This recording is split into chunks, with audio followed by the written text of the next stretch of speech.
Di mana-mana Tuhan itu ya layak disembah. Makanya kata Allah, andai kan saya tidak menciptakan surga atau neraka, apa lalu kamu tidak nyembah saya? Bisa saja orang ini jawab, ya enggak lah Gusti, rugi ngapain kan, ini kan masalah gitu. Makanya sebetulnya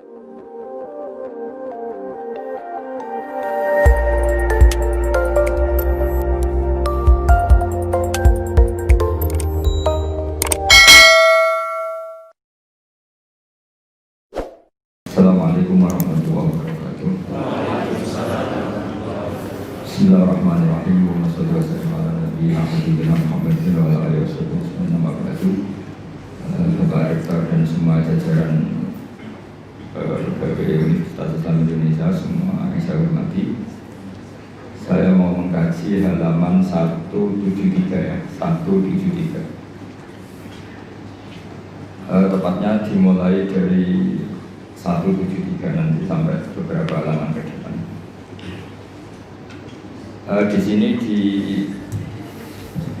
dikatakan oleh Sayyidina bin Abdis Salam, jadi ada cerita. Ya saya ulang lagi ya, kelebihannya kitab ini adalah misalnya satu cerita yang linear, tapi nanti menjadi kesimpulan hukum. Kita tahu Nabi Musa itu orang Israel yang hidup di Mesir. Mesir dulu bahasanya Al-Qibti. Makanya sekarang jadi Egypt. Jadi kalau dulu orang Arab dulu bilang apa? Al-Qibtiyah, apa? Al-Qibtiyah. Sehingga kalau mengistilahkan di antara istrinya Nabi namanya Maria Qibtiyah. Artinya berbangsa apa? Mesir. Jadi bahasa Mesir itu sebenarnya salah karena Misro itu artinya kota. Namanya itu ya Qibtiyah itu. Kalau Misro itu namanya apa? Kota. Nabi Musa hidup di Mesir, kemudian dianiaya oleh Fir'aun, didolimi, kemudian beliau mau dibunuh, melarikan diri ke Madian. Melarikan diri ke Madian ini dirawat sama Nabi Syuaib. Nah, asal muala cerita, beliau di kawasan Madian, saya pernah di Wadi Musa itu, sekarang ikut di Jordan. Jadi Madian sekarang itu ikut mana? Jordan. Saya pernah ke sana di Wadi Musa. Nah, beliau pas di situ santai-santai terus menemukan wajada ummatan minan nasi yaskun, orang rame-rame mengambil air, terus wajada min dunihim mur'ataini apa? Tajudan. Qala ma khatbukuma, terus qalata la nasqi hatta yusdira ri'a wa abuna syekhun kabir. Terus ada orang apa ngambil air, terus di antara mereka itu ada dua perempuan. Tidak usah diteruskan cantik apa enggak, karena Nabi itu enggak boleh jelalatan. Tapi yang jelas cantik. Karena putrinya Nabi itu enggak boleh jelek. Bukan, memang gitu, Allah itu punya sunnah unik. Jadi istrinya Nabi, putrinya Nabi itu enggak boleh jelek. Karena nanti jadi ma'rodan lil taubah, jadi sasaran bulian. Jadi mulai dulu memang aturannya gitu. Enggak tahu saya bikin aturan siapa, tapi memang seperti itu. Sehingga kalau dalam tradisi kiai katanya marisi Nabi ilmunya susah, penting marisi punya istri cantik. Karena nggak ada Nabi yang istrinya jelek. Tapi kalau dosen boleh karena takdir. Karena ulama itu warasatul. Jadi pada marisi yang lain-lain itu berat ya sudah. Akhirnya ini cerita ya, tapi ini nyata nih. Akhirnya ditanya sama Nabi Musa, kenapa kamu tidak ikut berebut ngambil air, karena air di sana susah. Terus saya tidak bisa, kita ini perempuan, kalau berebut pasti salah. Dan kita harus kerja mengambil air sendiri karena wa'abuna syekhun kabir, kita punya orang tua sudah sepuh, sudah tua. Karena Nabi ini orang yang punya mukjizat, terus Nabi Musa ada batu besar gitu, cara Jawa diangkat, digerukak, cara Jawa diangkat, kuat terus mengeluarkan air. Akhirnya ya sudah, kamu ngambil air di sini, kata Nabi Musa. Setelah itu beliau diam di tempat itu lagi. Dua perempuan tadi pulang. Setelah pulang bilang ke abahnya, saya tadi ketemu seorang pemuda, lah ini kali ini ada katanya ganteng. Jadi ini agak karena ada Nabi, yang dua perempuan tadi ada Nabi. Jadi nyifati cowok itu, saya tadi ketemu pemuda ganteng baik. Terus sama Nabi Syuaib, sudah kamu panggil lagi. Orang itu telah berjasa sama kamu panggil lagi, kita kasih sesuatu. Artinya terus ini dibabkan oleh Sayyidina bin Abdis Salam. Adatul akhyar, tradisi orang-orang baik itu mukafa'ah, memberi imbalan sama yang berbuat baik. Jadi nggak bisa kita cara Jawa modal matur nuwun itu nggak bisa. Jadi itu keliru itu nggak modal itu. Nggak. Sehingga dibabkan faslun fi mukafaatil ihsan bi misli al-afdhalah. Jadi bab seharusnya seseorang itu membalas satu kebaikan dengan yang setara atau syukur-syukur lebih. Singkat cerita, akhirnya putrinya Nabi Syuaib kembali lagi ke Nabi Musa. Saat itu Nabi Musa sedang bertarung dengan dirinya. Beliau berdoa gini sama Allah. Ya Allah, saya ini orang baik. Jadi ngaku orang baik itu boleh asal baik betulan. Saya ini orang baik. Tapi saya ini butuh sesuatu. Tapi kalau saya minta sama yang saya kasih upah itu nggak baik karena saya nanti tidak ikhlas. Tapi nyatanya saya butuh. Pas bergumam begitu, putrinya datang terus bilang, inna abi yad'uka liyajziyaka ajra ma saqaita lana. Jadi apa? Lebih vulgar. Jadi ini tradisi Nabi sama Anda itu beda. Saya ulang lagi, ini sambil latihan bahasa Arab sama latihan filsafatnya orang-orang baik. Putrinya Nabi Syuaib itu tidak Nabi, sehingga kalau ngedikan lebih kasar. Bapak saya mengundang kamu supaya memberi upah atas apa yang pernah kamu lakukan. Jadi ada kalimat ajroma saqaitalan. Pakai kata ajrum, ujrum, upah. Padahal Nabi Syuaib tidak mengajarkan seperti itu. Setelah diceritain putrinya, tolong orang itu panggil. Saya ingin mukafaah, saya ingin membalas jasa. Tapi oleh putrinya itu dibahasakan apa? Upah, jadi lebih kasar. Terus singkat cerita Nabi Musa ikut pulang karena beliau nggak tahu jalannya, beliau di belakang. Kata cerita-cerita itu entah kena angin entah apa, yang saya tidak pakai celana, mungkin pakai maxi atau pakai rok itu. Agak terbuka sedikit karena Nabi itu ya Nabi betul memang. Sudah, Mbak, kamu jalan di belakang, nanti jalannya kamu yang mandu. Kalau saya di belakang kamu nanti tahu macam-macam. Akhirnya Nabi Musa di depan, yang putrinya Nabi Syuaib di belakang. Terus kalau kanan kirinya dipandu, ayo kiri kanan gitu, sokonya gitu. Singkat cerita sampai di rumah sudah dihidangkan makanan yang lezat, yang mewah.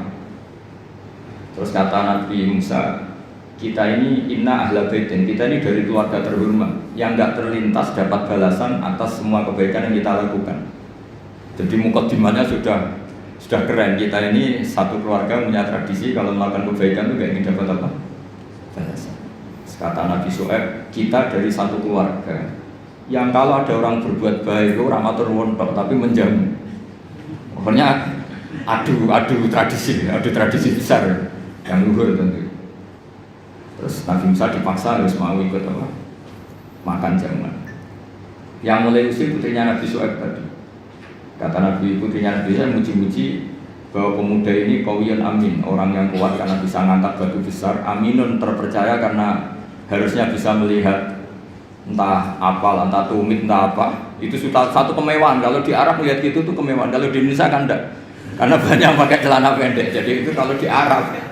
Sampai orang Arab itu kalau melihat resepsi itu senang. Padahal orangnya cadaran tuh kadang hanya melihat tumit. Itu sudah mewahnya bukan main. Di sini alhamdulillah tidak mewah. Karena lebih ekstrim banyak. Akhirnya disifati amin. Terus ditanya sama bapaknya, kenapa kamu mensifati Musa itu qawi karena bisa ngangkat batu? Kenapa kamu sifati amin? Tadi dia di belakang kita karena melihat sesuatu. Tadi tumit, tadi hanya tumit. Terus minta kita di belakang. Karena Nabi Syuaib tahu arahnya putrinya itu senang, terus masyhur itu. Terus Nabi Syuaib menghentikan, inni uridu an unkihaka iftabnatayya hataini ala an ta'jurani thamana hijjah. Saya ingin menikahkan kamu dengan salah satu putri saya.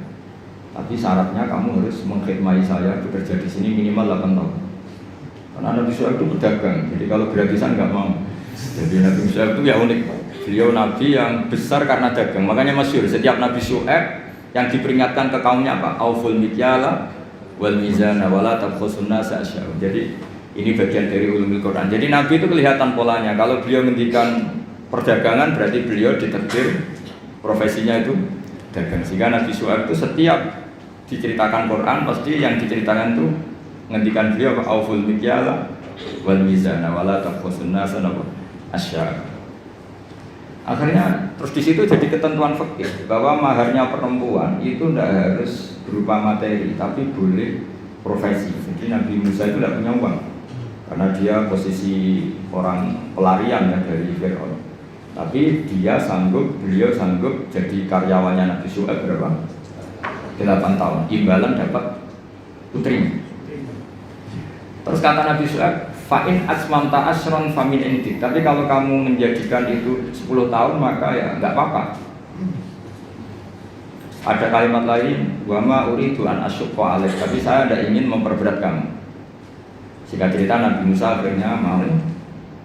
Terus kemudian beliau menyempurnakan sampai 10 tahun. Terus oleh Nabi Syuaib itu dikasih tongkat. Jadi tongkatnya Nabi Musa yang sakti itu tidak dari bapaknya tapi dari mertuanya. Makanya terus sekarang banyak mantu yang ngincer warisan mertua itu. Itu ya agak ada sejarahnya. Jadi kadang-kadang mantu itu sopan itu harus dicurigai. Kan biasanya orang-orang sukses itu anaknya di Jakarta di mana-mana ada satu mantu di rumah. Itu kadang modal balsem dapat warisan. Jadi kalau mertuanya sakit itu dikasih balsem, salon pas, kelihatan peduli sudah akhirnya dapat warisan sama hidup. Itu tidak tahu itu haram apa enggak, kayaknya haram itu karena trik itu kategorinya itu. Karena dalam faraid itu mantu enggak termasuk ahli waris. Ngomong enggak kanggu kalau dalam faraid mantu itu orang enggak kanggu. Tapi ada sejarahnya mantu dapat apa? Tongkat sakti. Tapi intinya yang jasa besar Sayyidina bin Abi Salam adalah satu tarikh, satu manaqib itu menjadi hukum fikih.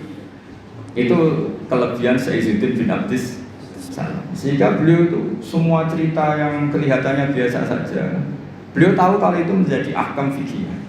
Dan di sini betul yang dikatakan ulama di Quran ada 1000 hukum, 1000 cerita, 1000 pelajaran, 1000. Itu sebagian besar itu bukan langsung bahasa hukum kayak di kanon-kanon ilmiah itu enggak ya, memang bahasanya cerita biasa. Tapi di situ akan menjadi satu pelajaran betapa pentingnya seseorang peduli sama perempuan. Buktinya Nabi Musa tadi langsung peduli sama perempuan.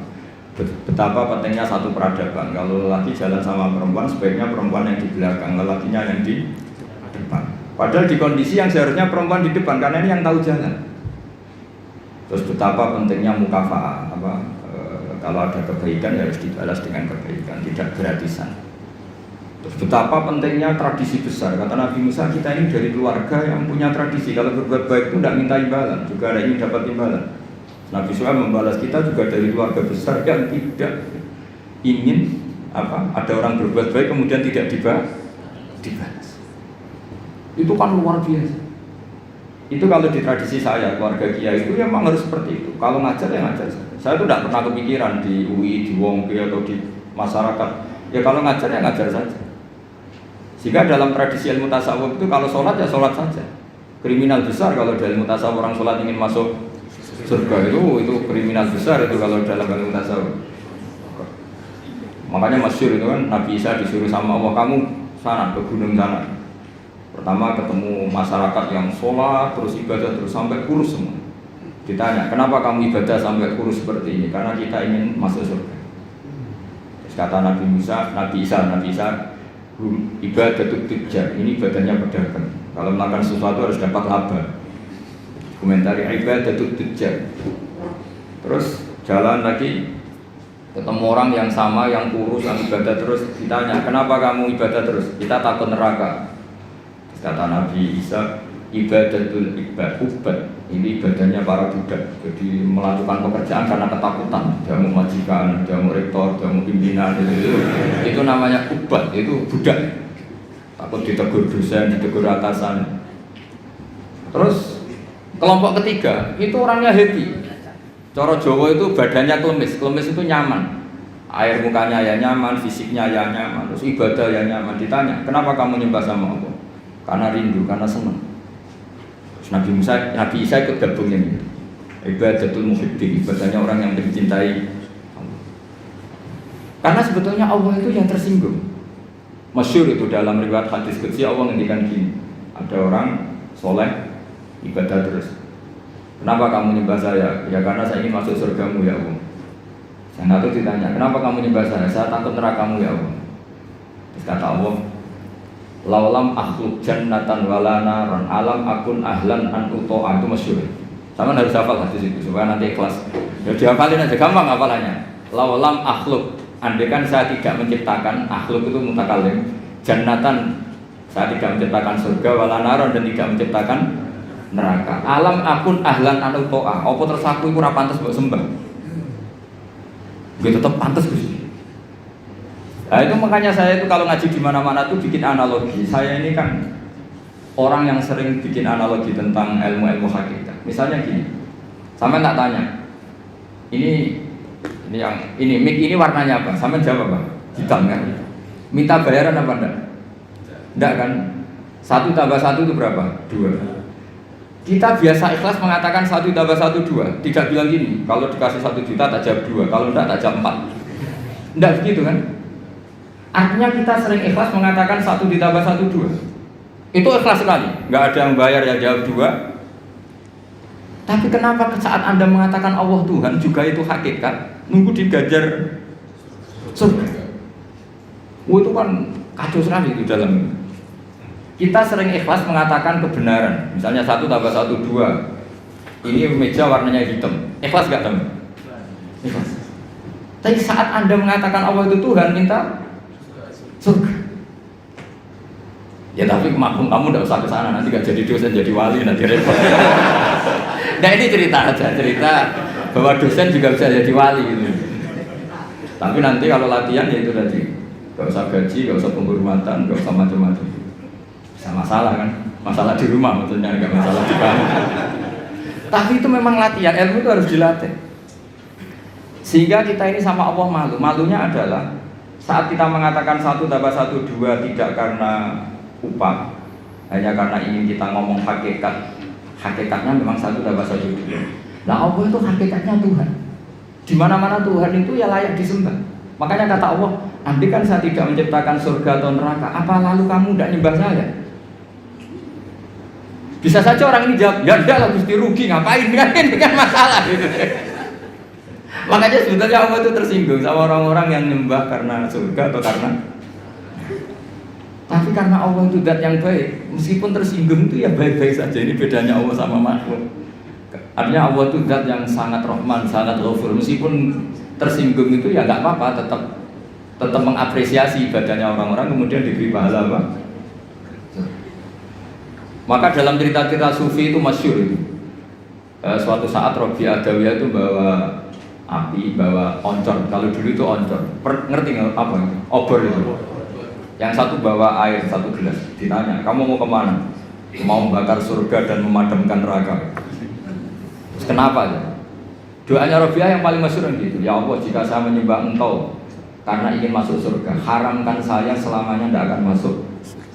Dan jika saya menyembah Engkau karena takut neraka, neraka akan saya isi sendiri, tidak usah diisi yang lain, saya saja. Karena ini sudah ilah dari jatil hakikat. Kalau kita bisa mengatakan 1 tambah 1 2 itu ikhlas tanpa presentasi apapun, kenapa mengatakan Allah Tuhan nunggu digaji surga? Jangan-jangan di hati kita kalau nggak ada surga kita tidak mengatakan Allah itu Tuhan. Jangan-jangan kalau kita tidak jadi dosen UII tidak peduli sama perjalanannya Islam di Indonesia. Jangan-jangan kalau saya nggak dikiaikan di UI saya tidak peduli sama perjalanan Islam di Indonesia. Itu kan lama-lama gitu. Saya senyum karena profesi saya pramugari. Di rumah kan tidak pramugari lagi, maka nggak perlu senyum. Kasihan suaminya tuh. Maka bahaya sekali kalau seperti itu. Dosen di kampus pengajar, di rumah tidak pengajar tapi penghajar. Itu nggak boleh seperti itu. Kalau dosen di kampus harus dosen di rumah. Kalau senyum di pesawat harus senyum di rumah karena senyum itu kebaikan. Kalau di pesawat baik ya di rumah baik. Ngajar itu kebaikan. Kalau di kampus baik ya di rumah. Allah itu Tuhan, di mana-mana Tuhan, kapanpun sebagai Tuhan. Nah, di sini ini pentingnya ilmu. Makanya di Quran, ini kembali lagi ke ulumul Quran. Kalimat fattakun naro itu dengan fattakuni itu banyak fattakuni sebetulnya. Karena kalau fattakuni itu ilmu hakikat, jadi fattaku mongko wedya sira kabeh ning ingsun, kamu takutkan saya, takutlah kepada saya. Ya ulil albab, kalau kamu punya akal. Jadi orang yang punya akal takutnya sama Allah, bukan takut sama neraka.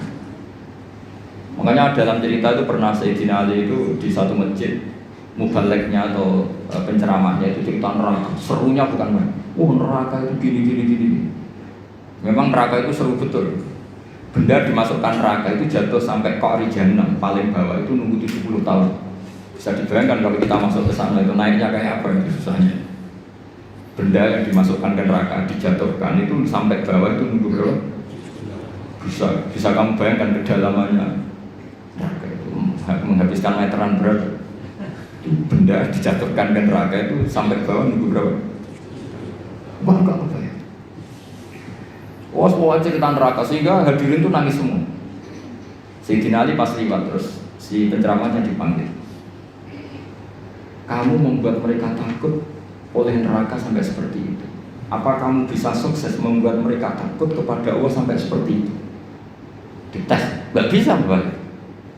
Terus masyhur itu Sayyidina Ali ngendikan, "Atajizu an wasfi makhluqin mislah." Masa ngadepin neraka saja sesusah itu? Apapun topnya neraka itu makhluk, sesuatu yang diciptakan Allah. Harusnya kamu lebih takut sama Allah. Sehingga semenjak itu dirubah cara ceramahnya dirubah. Jadi tidak, karena tadi itu yang diikuti ulama-ulama tasawuf. Jadi ulama tasawuf itu orang yang mengembalikan pada akal waras.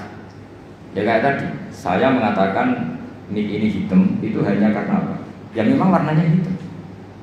Supaya saya jadi orang waras, kalau hitam ya tak bilangkan hitam, tak katakan hitam. Sama, Allah itu Tuhan. Kapan saja Tuhan, dia sebagai Tuhan. Andai kan tidak menciptakan surga atau neraka, dia tetap sebagai Tuhan. Jadi kesetatusan Tuhan Allah itu tidak nunggu bikin neraka atau surga. Kita ini adalah orang yang sudah peduli sama pendidikan. Kalau diangkat dosen apa enggak, kita tetap ngajar di mana saja, kapan. Senyum adalah kebaikan. Bahwa kamu sedang jadi pegawai bank maupun enggak, ya tetap semuanya harus gitu. Peduli sama yatim piatu ya sudah satu kebaikan. Bahwa kita pengurus yayasan apa enggak, ya tetap peduli sama yatim piatu. Nah itu ilmu hakikat. Sesuatu itu dikembalikan pada proporsinya. Itu termasuk yang diajarkan Sayyiduddin Bid'ah Salam. Sehingga kita kalau maknani fattakun naro sama fattakuni wattaquwah, kualitasnya itu tentu tinggi fattaquwah atau fattakuni ya Allah. Karena Allah itu zat yang harus kita sembah, kita puja-puja, kita takuti ya sebagai Tuhan, sebagai Allah. Bukan nunggu karena Allah bikin surga atau neraka. Itu dalam ilmu tasawuf. Tentu kita ada mungkin kelasnya ada sampai seperti itu. Dan tidak perlu seperti itu nanti. Sehingga terus ibadah yang ingin masuk surga itu disebut ibadah tujar. Apa? Ibadahnya para apa? Jadi harus ada untungnya. Jadi Allah berarti mitramu dagang. Itu sopan enggak kira-kira? Ya Allah tak sembah loh, tapi ada syaratnya. Apa? Ya saya harus masukkan ke surga. Kata Allah kalau nyembahnya tidak benar tak kurangi. Ternyata poin kamu tak. Berarti kan jadi panjang apa? Makanya masyhur itu ada guyonan, ini guyonan sufi tapi nyata. Ada orang nggak pernah maksiat, nggak pernah apa-apa. Toat terus nggak pernah maksiat, masuk surga. Ditanya, kenapa kamu masuk surga? Karena saya tidak pernah maksiat terus ditoat terus. Ya oke, kamu di surga. Umur kamu berapa? 80 tahun. Oke, kamu di surga 80 tahun. Protes orangnya. Ya Allah, ibadah saya katanya surga itu selamanya. Kenapa 80 tahun? Kan kata kamu masuk surganya karena amal kamu kan? Kamu amalnya hanya 80 tahun, ya surganya 80 tahun. Yang abadi itu fadl saya, anugerah saya. Akhirnya ya sudah Gusti saya masuk surga karena fadl kamu, karena tidak jadi sudah karena kamu.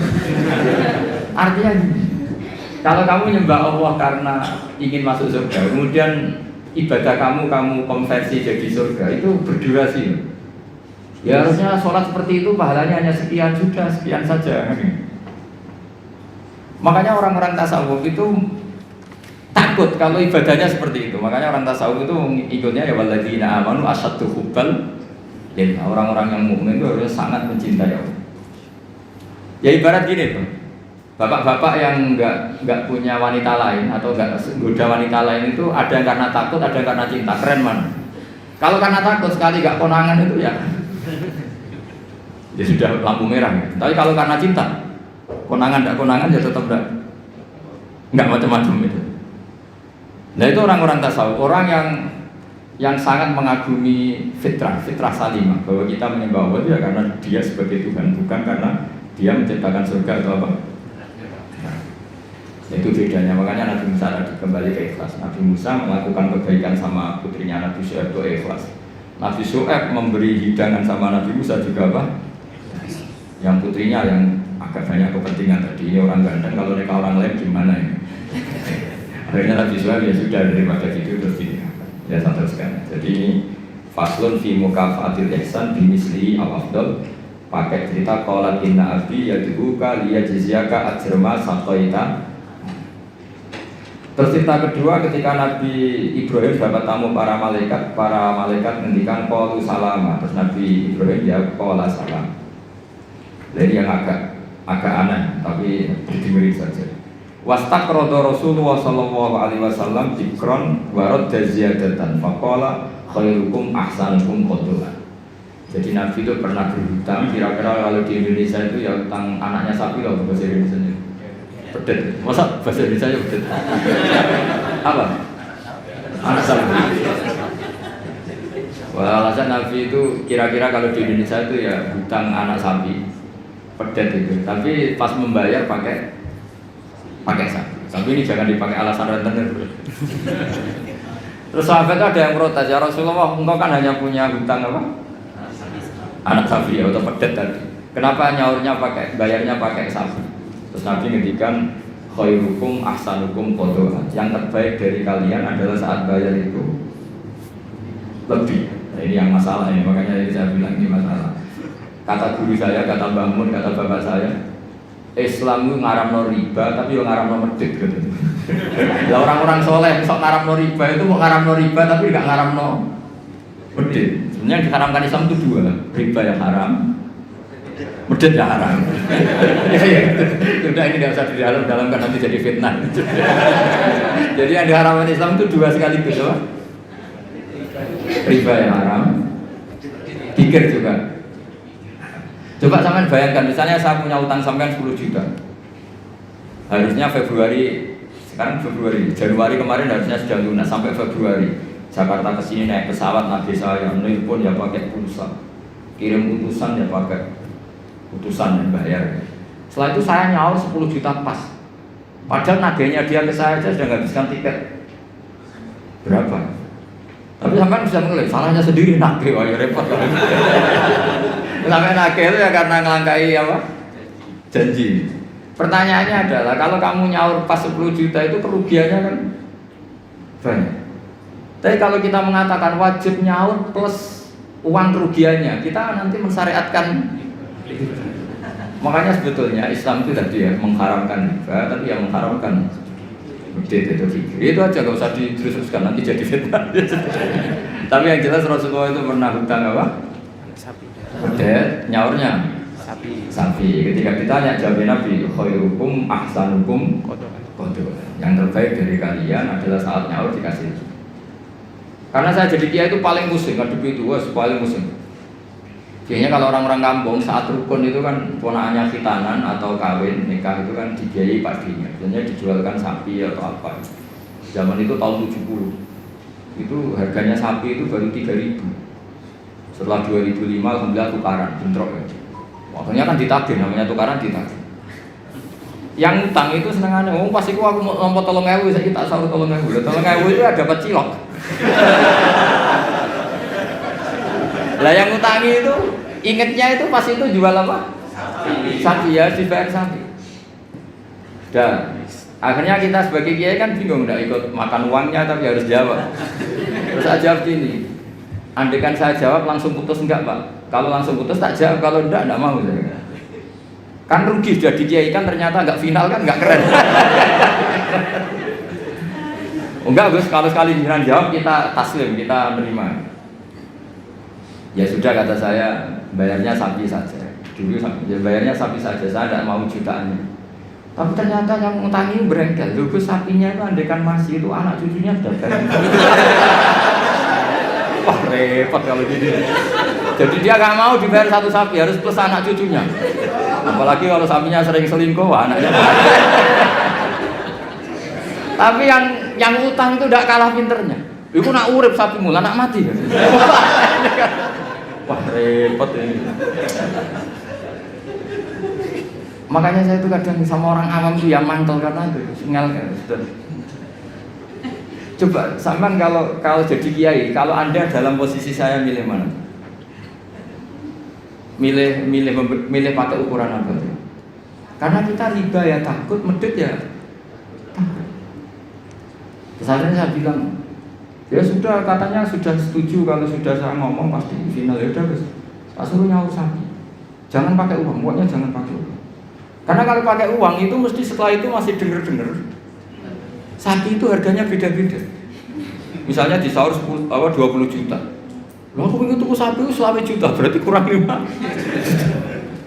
Lalu akan ngeleng-ngeleng, sapinya zaman itu kayak apa yang sudah nunjuk di pasar yaitu aja dibelikan. Karena kalau pakai uang pasti.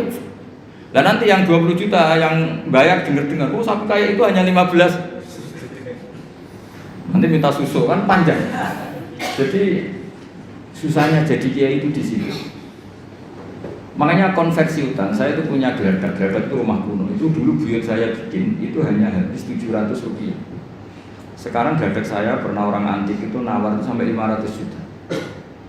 Coba kalau itu dinilai dulu itu hanya 700. Makanya ada anekdot, ada cerita. Lalu riba itu maknanya apa?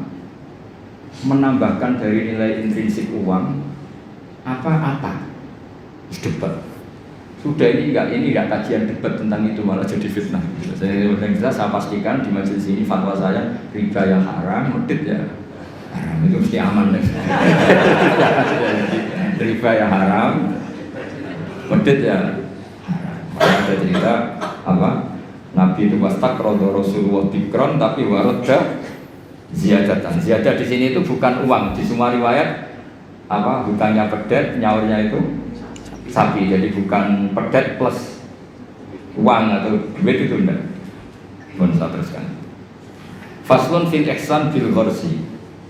Jadi ada orang nanam tanaman di mana saja, kemudian kata Rasulullah SAW ngendikane ma min muslimin yabrisu ghorsan ila kana ma ukila minhu sadaqatan wa ma suriqa minhu sadaqatan. Jadi Nabi itu kadang ngendikan wa ma akala sabu fa walahu sadaqah.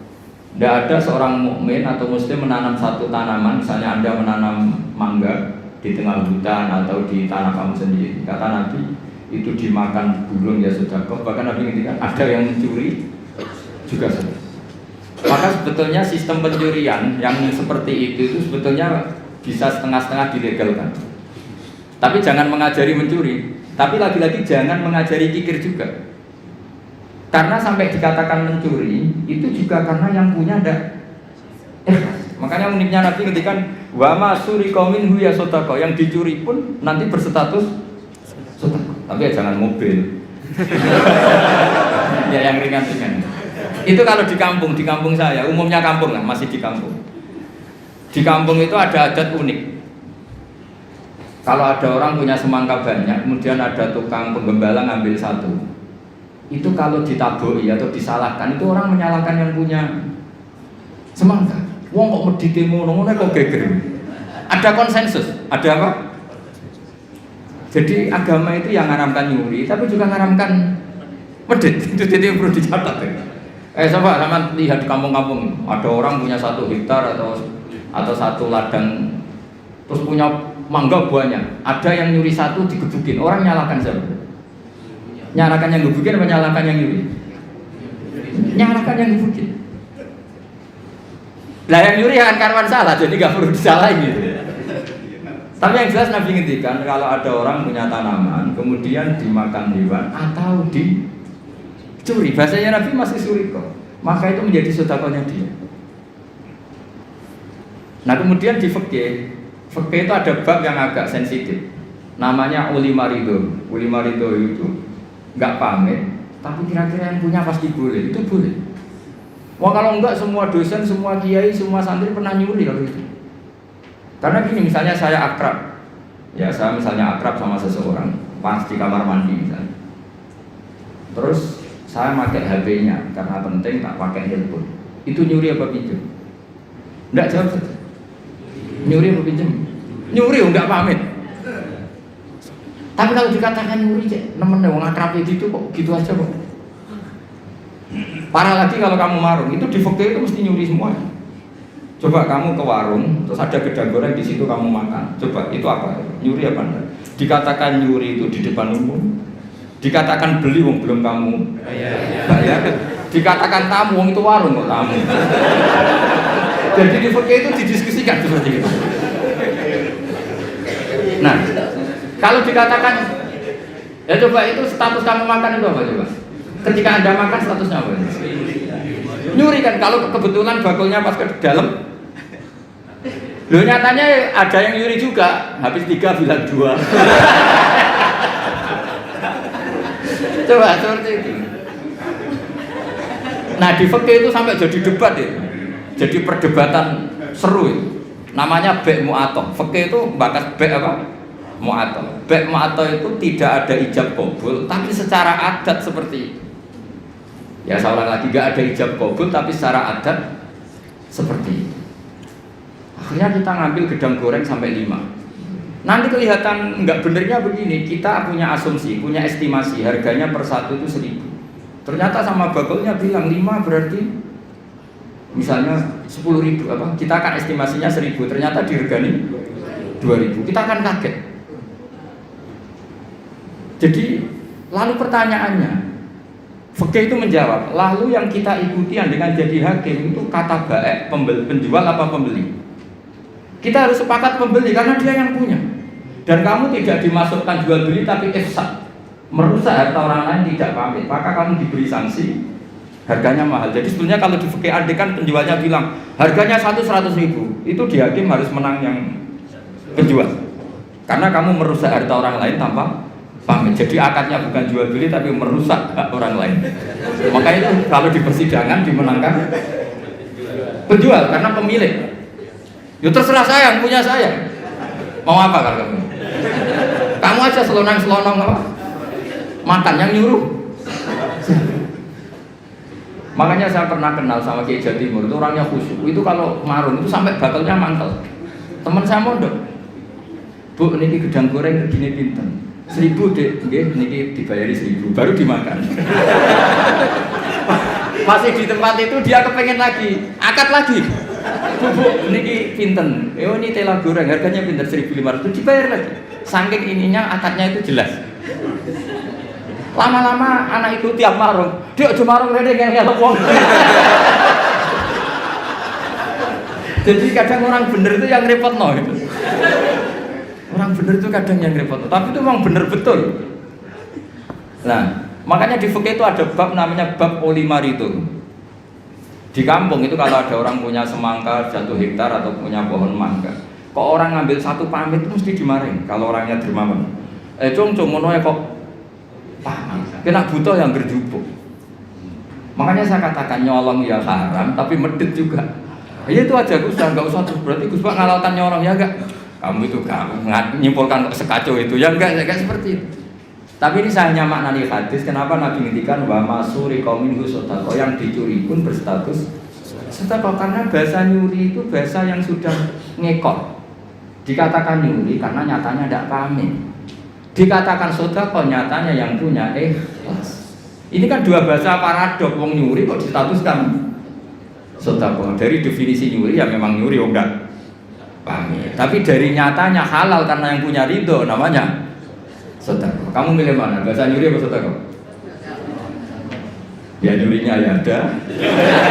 Sedekahnya juga ada. Ini jelas, ini hadis sahih. Wa ma suriqa minhu sedekah.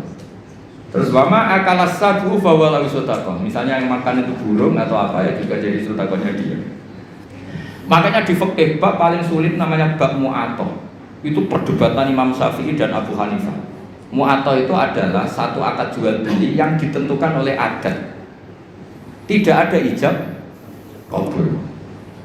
Ya itu tadi kayak orang marun tadi. Orang marun lalu makan gedang goreng itu statusnya apa? Atau naik bis. Sama kan nggak pernah kepikiran, karena sama nggak pernah mengkaji fikih serius. Yang kepikiran ya kita ini yang mengkaji fikih. Coba, saya naik bis. Biasanya saya kalau dari Jogja sering bis dari Semarang sampai Pandangan, sampai rumah saya itu Pandangan 4 jam dari Semarang. Jadi kalau saya ngajar ke sini itu 8 jam. Jadi kalau sampai tidak pintar ya kebangetan 8 jam. Coba sampai sekarang misalnya saya mau ke Jakarta, ada bis tak stop, berhenti kan, terus saya naik. Setelah 100 kilo atau 50 kilo baru ada tarikan uang, bayarnya sekian. Lalu sebelum Anda bayar itu punya apa? Pinjem apa gasap? Nggak pinjem apa gasap? Dikatakan gasap kan ya, supirnya yang berhenti. Terus dikatakan pinjem, nyatanya nanti disuruh bayar. Dikatakan bayar di durasi waktu itu belum bayar, statusnya apa?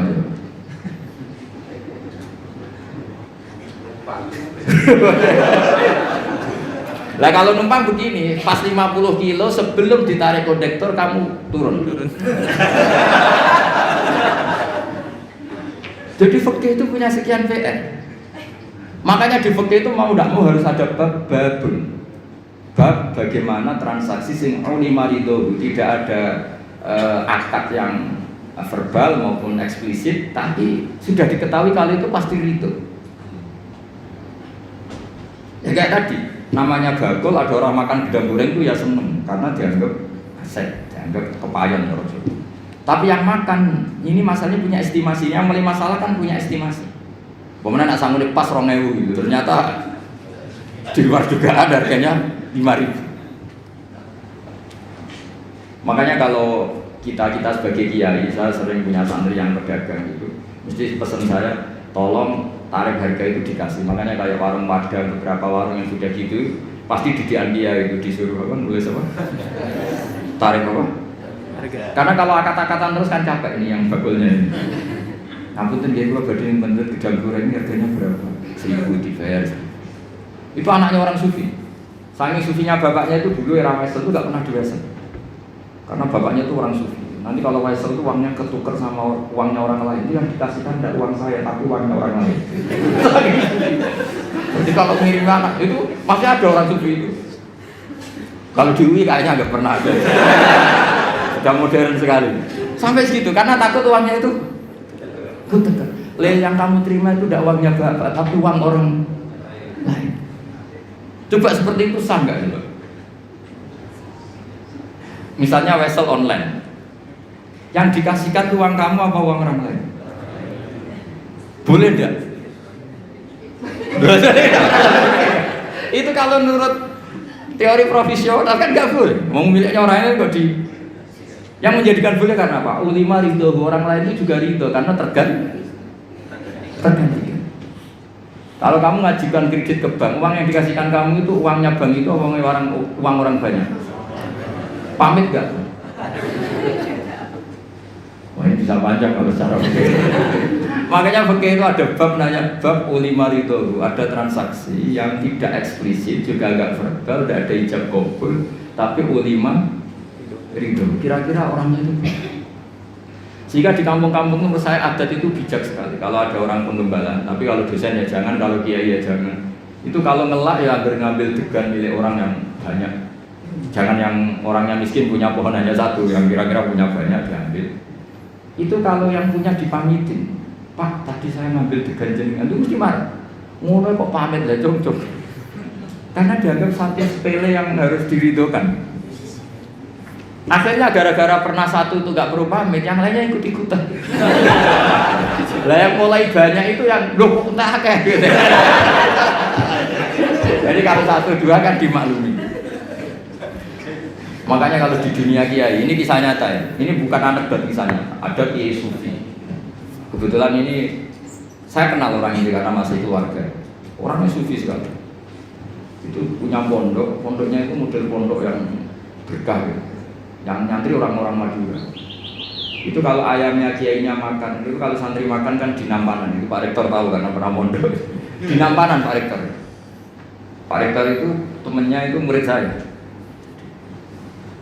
Ngajinya di Kudus. Itu dulu pakai nampan. Itu ayamnya datang ke Pak Rektor itu nggak berani busa karena ayamnya kiai. Padahal sudah dinampan tinggal makan. Ya semuanya nunggu. Wah, ayamnya dapet, dihabisin aja. Kiainya tahu karena kiainya orang sufi terus bikin gini. Ya wes dong, nak ayam saya makan makanan kamu halal. Seneng. Terus digasang sama santri-santri. Jadi kalau jam makan disengajakan gitu biar ayamnya pada datang terus ditutup disembelih. Maka kebaikan itu kadang punya efek keburukan tadi. Satu orang dikasih ridho, ya sudah tuh degan satu nggak apa-apa, semuanya ikut. Karena ngasih tahu ternyata Pak Kaji itu nggak apa-apa, kalau mau ngambil aja. Singkat cerita suatu saat yang makan itu bukan ayam tapi kambing. Akhirnya pikirannya santri tadi itu masuk ilmu yang definisi yang pertama, berarti halal juga. Disembelih, kambing bukan ayam lagi, ini sudah kambing. Nah setelah kambingnya hilang Pak Yai tadi mau ngaji gini, beliau datang ke majelis tapi tidak ngomong sama sekali. Kelihatan emosi, menahan emosi. Santri diem semua, takut semua. Terus ada santri cerdas, ini sudah di majelis kok tidak ngajar, nggak ngomong, nggak marah tapi cuma diem, ngempet emosi. Wal kadhimin al itu kira-kira. Yang di belakang tahu ini pasti urusan kambing. Yai, jangan marah karena kambing ya. Kayaknya ya cerdas langsung bilang, yo kegedean aja. Maksudnya itu. Jadi yang belakang itu langsung bilang, Yai katanya yang makan makanannya santri itu halal. Nah kambing Pak Kiai makan makanan santri maka halal. Yo nak pedes kegedean aja. Kalau kambing itu ya kebesaran itu maksudnya. Nah cerita di kampung juga seperti itu. Ketika satu degan itu dimaklumi, orang itu kadang ngambil 10 dijual. Oh, itu kebanyakan ya berarti. Nah makanya di fikih itu hebat. Makanya Imam Abu Hanifah mengesahkan beul mu'atoh. Mu'atoh itu ulung-ulungan. Jadi tidak ada akad. Makanya kalau seperti penjualan online atau yang pakai apa terus uang ngambil sendiri, ngambil kembalian sendiri, itu repot kita sesat. Makanya fikih menyediakan banyak jualan yang seperti di kampus-kampus seperti SD. Kalau bapaknya pas pulang, anak ngambil sendiri, nanti ngambil susu kembalian sendiri. Itu menurut Abu Hanifah sah, dimasukkan bab mu'atoh, melebu berdefinisi aulima ridho. Karena kalau kita sebagai teman akrab, misalnya di kamar mandi dicocok-cocok, aku pinjam HP-nya, mesti tersinggung ngono ae kok. Paham ya? Pinjam pulpen. Sebenarnya pinjam pulpen itu haram. Yang namanya pinjam itu sesuatunya utuh. Kalau pinjam pulpen kalau enggak itu mangsinya. Pinjam HP, pulsanya kalau kan. Kalau nurutin gitu, wah kita dosa terus. Mau pinjam kok ada yang apa? Berkurang. Definisi isti'arah atau arah itu maaf bakoi ini sesuatunya masih utuh. Coba saya pinjam mau ke kamar belakang, airnya terkapur, terkurangi enggak? Tapi masa redaksi? Saya pinjam kamar mandinya, minta airnya. Itu kok pasti saya berbuat tersinggung. Kok segitunya itu? Maka lagi-lagi tadi nyolong ya tetap haram, tapi medit. Jadi kira-kira kalau Nabi masih sugeng, kok ada orang nyolong pelem, cuma nyolong. Tapi kalau yang punya marah, cuma medit, kira-kira gitu. Jadi nasihatnya kira-kira gitu. Jadi yang nyolong ya dididik, yang medit juga dididik. Ini jelas hadisnya apa? Wa masuri qaminhu apa? Sedaqatun wa ma akala sabu fa walahu sedaqah. Terus baru ya seterusnya mau kembali